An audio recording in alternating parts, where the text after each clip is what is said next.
a terceira viagem missionária de Paulo. Atos capítulo 18, versículo 23.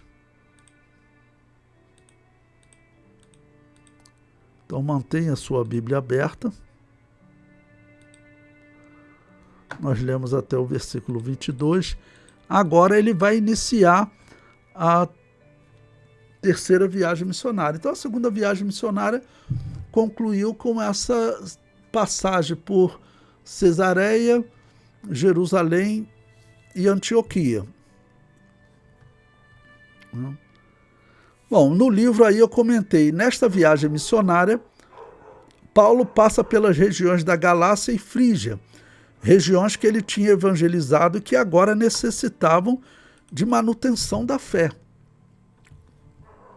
Ou seja, essa viagem, acredita-se, aconteceu depois que ele escreveu a Epístola aos Gálatas. Então ele vai passar lá para poder fortalecer essa mensagem. A Epístola aos Gálatas, eu falei para vocês que acredita-se foi escrito no ano 49, no máximo no ano 50, e essa terceira viagem missionária já se diz que aconteceu no ano 51 da era cristã.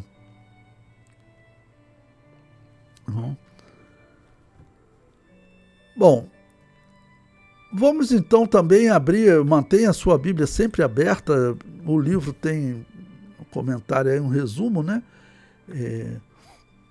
Vamos abrir agora em Atos 18, versículo 23, que diz, olha, estando ali algum tempo, partiu passando sucessivamente pela província da Galácia e da Frígia, confirmando a todos os discípulos. Bom, no versículo 22,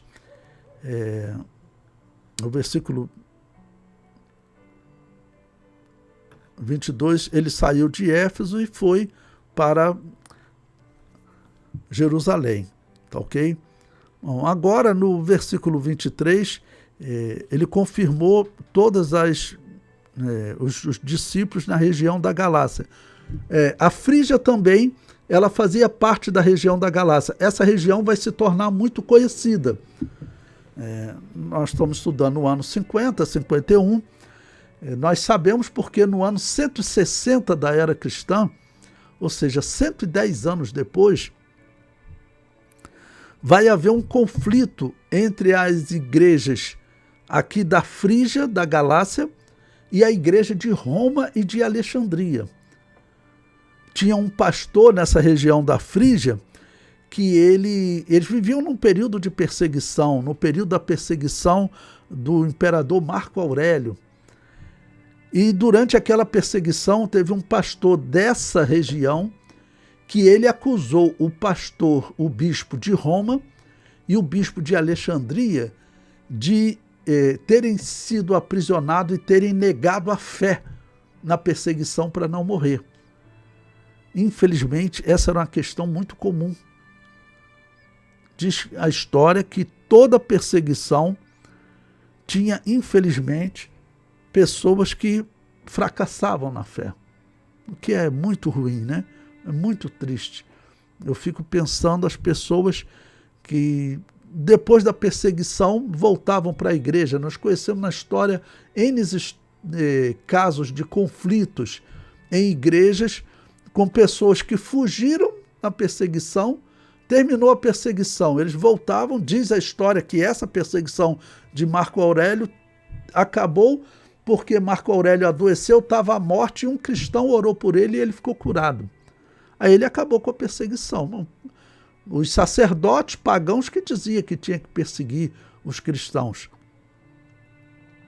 Aí Marco Aurélio acabou com a perseguição. O imperador Marco Aurélio, né, acabou com a perseguição. Quem tinha fugido para as montanhas, que foi o caso do pastor da Frígia, chamado Montano, ele voltou e aí a história relata que os apóstatas começaram a aparecerem, né? As pessoas denunciaram, fulano de tal apostatou, outro apostatou, e esse Montano dizia para eles, vocês têm que descer do púlpito, vocês fizeram sacrifício aos deuses pagãos, ou seja, fizeram sacrifício ao demônio. Vocês não podem continuar no púlpito. Tanto Alexandria quanto Roma. E a acusação dele, a história evidencia que foi verdadeira, né? Porque essas duas igrejas é que vão liderar as heresias nos séculos seguintes. Alexandria vai chegar ao ponto de defender a salvação da alma do diabo. Tinha um professor lá chamado Orígenes, que ele defendia isso, a salvação da alma do diabo. E foi esse mesmo Orígenes que também o primeiro a defender a morte de Deus na cruz. E foi ele também o primeiro a defender o batismo de recém-nascido abertamente. Foi ele.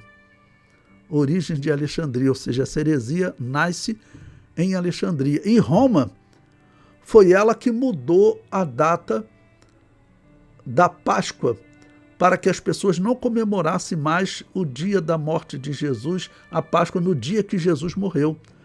Por isso que eu sempre digo para vocês, olha, em abril desse ano, a Páscoa bíblica que nos indica o dia que Jesus morreu foi no dia 13 de abril. Mas a Babilônia Apocalíptica, a Igreja Católica, diz que comemorou no dia 20 de abril. Isso, alteração nessa época, no segundo século da era cristã. Então essas duas igrejas, elas eram realmente formadas de apóstatas. Por isso que tanto uma quanto outra adotou a doutrina do purgatório. E a de Alexandria é pior, hoje ela é chamada de igreja copta. Além de adotar a doutrina do purgatório, que é aquela crença que quando a pessoa morre, ela não vai logo para o tribunal, ela vai sofrer num pré-inferno, queima um pouco, e depois o sacerdote católico vai lá fazer uma intercessão para tirar a alma dela de lá. Isso aí é paganismo. Isso é paganismo. Então, além da copta ter adotado o purgatório, ela também adotou a religião dos faraós, das orações das pirâmides, do livro dos mortos do Antigo Egito. É uma igreja totalmente pagã, 100% pagã. 110% pagã, se é que dá para falar, né, que existe uma igreja 110% pagã, né? Ok? Mas é para deixar bem claro que era pagã. Bom, o versículo 24...